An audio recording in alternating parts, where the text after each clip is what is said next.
Hi all, അസ്സലാമു അലൈക്കും. Welcome back to Silnas kitchen. ഇന്നത്തെ റെസിപ്പി ഒരു അടിപൊളി വെറൈറ്റി പലഹാരത്തിൻ്റെ റെസിപ്പിയാണ്. ബ്രേക്ക്ഫാസ്റ്റ് ആയിട്ടും സ്നാക്സ് ആയിട്ടും ഒക്കെ കഴിക്കാൻ പറ്റിയിട്ടുള്ള ഒരു അടിപൊളി വെറൈറ്റി ടേസ്റ്റി ആയിട്ടുള്ള നല്ലൊരു പലഹാരത്തിൻ്റെ റെസിപ്പിയാണ്. എന്തായാലും എല്ലാവർക്കും ഇഷ്ടാവും. അതുകൊണ്ട് തന്നെ വീഡിയോ സ്കിപ്പ് ചെയ്യാതെ മുഴുവനായിട്ടൊന്ന് കണ്ടു നോക്കണേ. റെസിപ്പിയിലോട്ട് അടക്കുന്നതിന് മുമ്പായി സിൽനാസ് കിച്ചൺ ചാനൽ ആദ്യമായിട്ട് കാണുന്നവരാണെങ്കിൽ പ്ലീസ് ഒന്ന് സബ്സ്ക്രൈബ് ചെയ്തേക്കണേ. ഒപ്പം തന്നെ ഈ വീഡിയോസ് നിങ്ങൾക്ക് ഇഷ്ടപ്പെടുകയാണെങ്കിൽ ഒരു ലൈക്ക് ചെയ്ത് ഷെയർ ചെയ്ത് സപ്പോർട്ട് ചെയ്യാനും മറക്കരുത്. ഇനി നമുക്ക് ഇതെങ്ങനെയാണ് തയ്യാറാക്കുന്നതെന്ന് നോക്കാം. ഇതിനായി 2 മീഡിയം സൈസിലുള്ള പഴുത്ത തക്കാളി എടുത്തിട്ടുണ്ട്. ഇതൊന്ന് കട്ട് ചെയ്തെടുക്കാം. ഞാൻ ഉണ്ടാക്കിയെടുക്കുന്ന ഈ ഒരു പലഹാരത്തിൻ്റെ കണക്കനുസരിച്ചിട്ടാണ് ഈ ഒരു 2 ചെറിയ തക്കാളി എടുത്തിട്ടുള്ളത്. നിങ്ങൾക്ക് എത്രയാണോ പലഹാരം വേണ്ടത് അതിനനുസരിച്ചുള്ള തക്കാളി എടുക്കാവുന്നതാണ്. ഇപ്പം ഞാനിവിടെ കട്ട് ചെയ്തെടുത്തിട്ടുണ്ട്. ഇനി ഇതൊന്ന് വേവിച്ചെടുക്കണം. അതിനായിട്ട് സ്റ്റവിലേക്ക് ഒരു പാൻ വെച്ച് കൊടുത്തതിന് ശേഷം ഫ്ലെയിം ഓൺ ആക്കി അതിലേക്ക് ഈ ഒരു തക്കാളി മുഴുവനായിട്ടും ഇട്ട് കൊടുത്തു. ഇനി ഈ തക്കാളി വെന്ത് വരാനായിട്ട് നമുക്കിതിലേക്ക് കുറച്ച് വെള്ളം ഒഴിച്ചു കൊടുക്കാം. ഞാനിവിടെ ഒരു 1/4 ഗ്ലാസ് വെള്ളം ഒഴിച്ചു കൊടുത്തിട്ടുണ്ട്. ഇനി ഇതിൻ്റെ ഫ്ലെയിം കൂട്ടി വെച്ചതിന് ശേഷം ഇത് നന്നായിട്ടൊന്ന് വേവിച്ചെടുക്കണം. ഇത് നന്നായിട്ട് ഇളക്കി കൊടുക്കുകയാണെന്നുണ്ടെങ്കിൽ നമുക്ക് ഇതിൻ്റെ തൊലി വേറെ ആയിട്ട് കിട്ടും. അപ്പോൾ അതെടുത്ത് മാറ്റാവുന്നതാണ്. അത് ഇതിലേക്ക് ആവശ്യമില്ല. ഒരുപാട് തക്കാളിയൊക്കെ ഉണ്ടെന്നുണ്ടെങ്കിൽ കുക്കറിലിട്ട് വേവിച്ചെടുക്കുന്നതായിരിക്കും നല്ലത്. അപ്പോൾ നമുക്ക് മുഴുവനെ തന്നെ അതിൻ്റെ തൊലി എടുത്ത് മാറ്റാവുന്നതാണ്. ഞാനിവിടെ 2 ചെറിയ തക്കാളി ആയതുകൊണ്ടാണ് ഇങ്ങനെ ചെയ്യുന്നത്. ഇപ്പോൾ ഇതാ കണ്ടില്ലേ, നന്നായിട്ട് തക്കാളി വെന്ത് വന്നപ്പോൾ തൊലി വേറെ ആയിട്ട് കിട്ടിയിട്ടുണ്ട്. ഇതെല്ലാം ഞാനെടുത്ത് മാറ്റുവാണ്. ഇനി നമുക്ക് ഈ ഒരു തക്കാളി സ്പാച്ച് വെച്ച് തന്നെ നന്നായിട്ടൊന്ന് ഉടച്ചെടുക്കാം. ഇത്രയും മതി. ഇനി നമുക്കിതിൻ്റെ ഫ്ലെയിം ഓഫ് ചെയ്ത് കൊടുക്കാം. എന്നിട്ട് ചൂടാറിയതിന് ശേഷം ഒരു മിക്സിയുടെ ചെറിയ ജാറിലേക്ക് ഇത് മുഴുവനായിട്ടും ഇട്ട് കൊടുക്കാം. ഇനി ഇതൊന്ന് അരച്ചെടുക്കാനായിട്ട് ഇതിലേക്ക് ഒരു 1/4 ഗ്ലാസ് വെള്ളവും കൂടെ ഒഴിച്ചു കൊടുക്കുന്നുണ്ട്. എന്നിട്ട് ഇത് നല്ലപോലെ അരച്ചെടുത്തതിന് ശേഷം ഒരു പാത്രത്തിലേക്ക് ഒഴിച്ചു കൊടുക്കാവുന്നതാണ്. ഇപ്പം ഞാനിതാ ഇതുപോലെ ഒരു പാത്രത്തിലേക്ക് മുഴുവനായിട്ടും ഒഴിച്ചു കൊടുത്തിട്ടുണ്ട്. ഇനി ഇതിലേക്ക് വേണ്ടത് ഗോതമ്പ് പൊടിയാണ്. ഞാനിവിടെ 250 ml കപ്പിൻ്റെ അളവിൽ 1 കപ്പ് നിറയെ എടുത്തിട്ടുണ്ട്. അത് മുഴുവനായിട്ടും ഇതിലേക്ക് ഇട്ട് കൊടുത്തതിന് ശേഷം ഇതിലേക്ക് ആവശ്യത്തിനുള്ള ഉപ്പും കൂടെ ഇട്ട് കൊടുത്തിട്ട് ഇത് നന്നായിട്ടൊന്ന് കുഴച്ചെടുക്കാം. ഇതിലേക്ക് ഇനി വേറെ പ്രത്യേകിച്ച് വെള്ളത്തിൻ്റെ ആവശ്യമൊന്നുമില്ല. നല്ല പോലെ ചപ്പാത്തിക്കൊക്കെ കുഴച്ചിട്ടെടുക്കുന്ന പോലെ കുഴച്ചിട്ടെടുക്കാവുന്നതാണ്. ഈ ഒരു പാത്രത്തിൽ തന്നെ വെച്ചിരുന്ന് കുഴച്ചിട്ടെടുക്കണമെന്നില്ല. ഓരോരുത്തരുടെ സൗകര്യത്തിനനുസരിച്ച് ഇഷ്ടമുള്ള രീതിയിൽ കുഴച്ചെടുക്കാവുന്നതാണ്. ഞാനിപ്പോൾ ദാ ഇതുപോലെ കുഴച്ച് മാറ്റി വെച്ചിട്ടുണ്ട്. ഇനി അടുത്തതായിട്ട് ഒരു പാത്രത്തിലേക്ക് 3 കോഴിമുട്ട പൊട്ടിച്ചിട്ട് കൊടുക്കാം. പിന്നെ അതിലേക്ക് ആവശ്യത്തിനുള്ള ഉപ്പും ഒരു നുള്ളു കുരുമുളക് പൊടിയും കൂടെ ഇട്ട് കൊടുത്തതിന് ശേഷം ഒരു വിസ്ക് വെച്ചിട്ട് ഇതുപോലെ നന്നായിട്ട് അടിച്ചെടുക്കാം. ഇനി ഇതിലേക്ക് വേണ്ടത് മല്ലിയിലയാണ്. മല്ലിയില ഒരു പിടി ചെറുതായിട്ട് കട്ട് ചെയ്തതിന് ശേഷം ഇതിലേക്ക് ഇട്ട് കൊടുക്കുന്നുണ്ട്.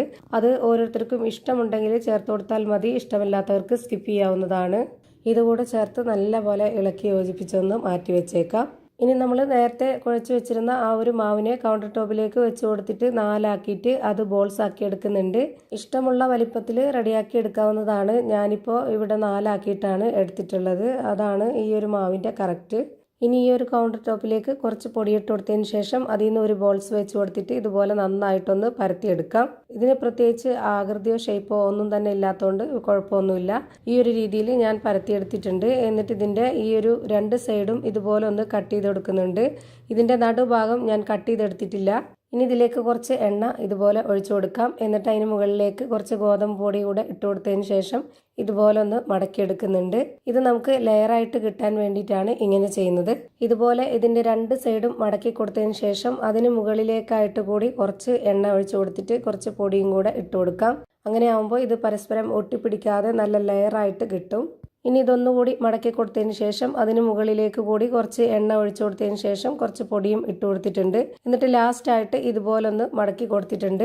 ഇത്രയേ ഉള്ളൂ. ഭയങ്കര സിമ്പിളാണ് ഇത് തയ്യാറാക്കി എടുക്കാൻ. കഴിക്കാനും നല്ല ടേസ്റ്റാണ്. ഇതുപോലെ മടക്കി കൊടുത്തതിന് ശേഷം ഇനി ഇതിന് മുകളിലേക്ക് കുറച്ച് പൊടിയും കൂടെ ഇട്ട് കൊടുത്തതിന് ശേഷം ഇത് നല്ലപോലെ ഒന്നുകൂടി പരത്തിയെടുക്കാം. ഞാനിതുപോലെ പറയുമ്പോഴാണ് ഒരുപാട് ടൈമായിട്ട് തോന്നുന്നത്. ഇത് ചെയ്യുമ്പോൾ നമുക്ക് ഭയങ്കര സിമ്പിളാണ്. പെട്ടെന്ന് ചെയ്തെടുക്കാവുന്നതേ ഉള്ളൂ. ഇതുപോലെ തന്നെ 4 എണ്ണവും ചെയ്ത് ഇവിടെ ഒരു പാത്രത്തിലേക്ക് മാറ്റിയിട്ടുണ്ട്. ഇനി നമുക്ക് സ്റ്റവിലേക്ക് ഒരു പാൻ വെച്ച് കൊടുത്ത് ഫ്ലെയിം ഓൺ ആക്കി കൊടുത്തതിന് ശേഷം അതിലേക്ക് കുറച്ച് ഓയിൽ ഒഴിച്ചു കൊടുക്കാം. ഞാനിവിടെ 2 ടേബിൾ സ്പൂൺ അളവിലാണ് ഓയിൽ ഒഴിച്ചു കൊടുത്തിട്ടുള്ളത്. ഫ്ലെയിം മീഡിയം ഫ്ലെയിമിലേക്ക് മാറ്റിയിട്ടുണ്ട്. ഇനി നമ്മൾ പരത്തിയെടുത്ത മാവിൽ നിന്ന് ഒരെണ്ണം ഇതിലേക്ക് ഇട്ട് കൊടുത്തിട്ട് അതിന് മുകളിലേക്കായിട്ട് കുറച്ച് ഓയിലും കൂടെ ഒഴിച്ചു കൊടുക്കാം. പിന്നെ നമ്മൾ മുട്ടയും മല്ലിയിലയും അടിച്ചു വെച്ചിട്ടുള്ള അതും കൂടെ ഇതിന് മുകളിലേക്കായിട്ട് കുറച്ച് ഒഴിച്ചു കൊടുക്കണം. ഞാനിവിടെ ഒരു 4-5 സ്പൂണോളം ഒഴിച്ചു കൊടുത്തിട്ടുണ്ട്.